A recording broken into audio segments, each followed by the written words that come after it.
اللہ تعالیٰ سے مانگا کرو اور باتیں کیا کرو. باتیں کرنے کے معنی یہ کہ جو تمہارے دل میں آ رہا ہے بے تکلفی سے اللہ تعالیٰ سے کہا کرو, بے تکلفی سے. یا اللہ میاں آپ میرا یہ کام کر دیجئے. کیوں اتنے تکلف کے پردے حائل کر رکھے ہیں تم نے اپنے اللہ تبارک و تعالیٰ کے ساتھ؟ ہر بات جو دل میں آ رہی ہے وہ کہہ دو. میں نے اپنے والد ماجد رحمۃ اللہ علیہ سے سنا, اللہ تعالیٰ ان کے درجات بلند فرمائے, کہ ایک بزرگ تھے, وہ بہت دعا مانگا کرتے تھے, یا اللہ میاں مجھے بہت سارا پیسہ دے دیجئے, بہت سارا دے دیجئے, تھوڑا نہیں بہت سارا دیجئے. تو وہ صاحب کشف بھی تھے, تو کہیں کشف ہوا کہ کیا تمہیں اتنا جو کچھ دے رکھا ہے اس کے اوپر تم اس اور مانگ رہے ہو اتنا سارا؟ کہ ہاں اللہ میاں میں مانگ رہا ہوں اور مانگ رہا ہوں. کیوں مانگ رہے ہو اتنا سارا؟ کہ جی یہ شیطان مجھے ہر وقت تنگ کرتا رہتا ہے, تو میں اس لیے مانگ رہا ہوں کہ آپ مجھے ایک مرتبہ بہت سارا دے دیجئے. اب آئندہ اگر یہ مجھے آ کے پریشان کرے گا, یہ رکھا ہے دیکھ, یہ رکھا ہوا ہے تو اللہ میں نے دے رکھا ہے, تو اس لیے مانگ رہا ہوں کہ شیطان اگر آ کے مجھے پریشان کرے گا اور کہے گا تو کھائے گا کہاں سے, تیری اولاد کیا کرے گی, تو بچے کیا کریں گے, اس فکر میں مجھے مبتلا کرے گا. جتنی دیر میں اس کے اس فکر میں مبتلا ہوں گا, جتنی دیر 1000 مرتبہ ذکر کروں گا آپ کا. تو اس واسطے میں اس لیے مانگ رہا ہوں کہ مجھے جب اگر ایک مرتبہ آپ نے دے دیا, تو جب کبھی آ کے وہ کہے گا کہ کہاں سے کھائے گا, وہ یہ رکھا ہے دیکھ لمیاں کا دیا ہوا, اس سے کھاؤں گا, میرے بچے اس سے کھائیں گے.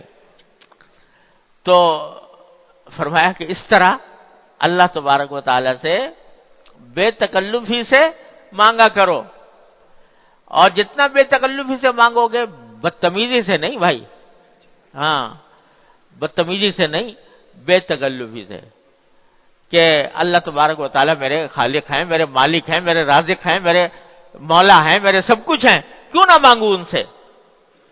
جو میری حاجات ہیں میں ان سے کیوں نہ مانگوں؟ تو بے تکلفی سے مانگو, بدتمیزی نہ ہو, تو یہ کیا ہوگا, اللہ تعالیٰ کو بھی یہ ادائیں پسند آ جاتی ہیں, بے تکلفی کی ادائیں ہیں, اور اس کے نتیجے میں اللہ تبارک و تعالیٰ کے ساتھ تعلق اور مضبوط ہوتا ہے, مضبوط ہوتا ہے اللہ تبارک و تعالیٰ کے ساتھ تعلق. کہ جب یہ کہتا ہے اللہ تعالیٰ اللہ تعالیٰ دیکھتے ہیں میرا بندہ مجھ سے اس طرح مچل مچل کے مانگ رہا ہے, ایسے مچل مچل کر مانگ رہا ہے جیسے چھوٹا سا نادان بچہ اپنے باپ سے ماں سے مچل کر مانگتا ہے, اس طرح مجھ سے مانگتا ہے. تو پھر اللہ تبارک و تعالیٰ تو ماں باپ سے کہیں زیادہ شفیق, کہیں زیادہ مہربان, لہذا وہ اس کی اس اداؤں کو بھی پسند فرماتے ہیں, اور اس اداؤں کے اوپر بھی مزید نوازش ہوتی ہے.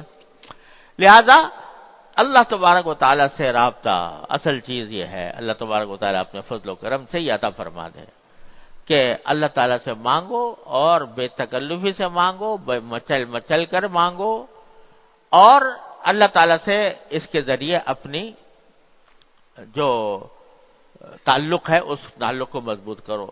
ہمارے حضرت والا قدس اللہ تعالیٰ سے فرمایا کرتے تھے, پہلے بھی عرض کیا کہ سارے قرآن کا خلاصہ وہ فرماتے ہیں سورہ فاتحہ, اور سورہ فاتحہ کا خلاصہ ایاک نعبد و ایاک نستعین.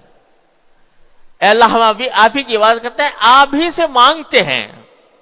پہلے ہی دن کہلوا لیا یہ قرآن کریم میں پہلے ہی سورت میں یہ بات کہلوا لی بندے سے, اور صرف نے کہلوا نہیں لی, کہا 5 مرتبہ کہا, 5 مرتبہ نہیں کتنی مرتبہ ہو گئی, ہر رکعت میں ہوتی ہے, کوئی رکعت اس سے خالی نہیں.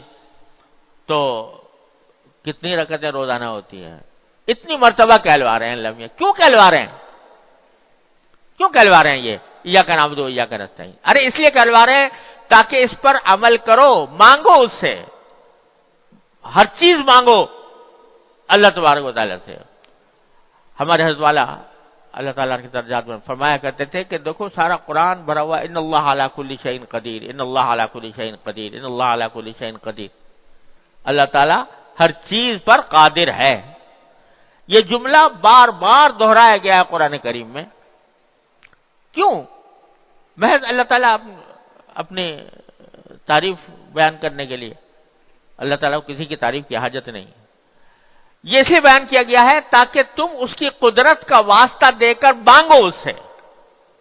اے اللہ آپ ہر چیز پر قادر ہیں، اے اللہ آپ رحیم ہیں، آپ کریم ہیں، آپ رحمان ہیں، آپ ہمارے پیدا کرنے والے ہیں، آپ ہمارے رازق ہیں، آپ ہمارے خالق ہیں. تو اللہ اور ہر چیز پر قادر ہے، تو میں آپ سے مانگ رہا ہوں، مجھے دیجیے. تو اس طرح اللہ تبارک و تعالیٰ سے جب بندہ مانگتا ہے تو اللہ تبارک و تعالیٰ ایسے بندے کو محروم نہیں فرماتے. تو جب بھی ایسی صورتحال پیدا ہو، یہ میں اس لیے عرض کر رہا ہوں کہ یہ تو ایک بات ہو گئی. حضرت والا نے فرمایا کہ دیکھو اب یہ کتاب آنے والی ہے تو میں نے لمحہ سے یہ عرض معروض کر لی. تو پتہ نہیں ہماری زندگی میں کتنے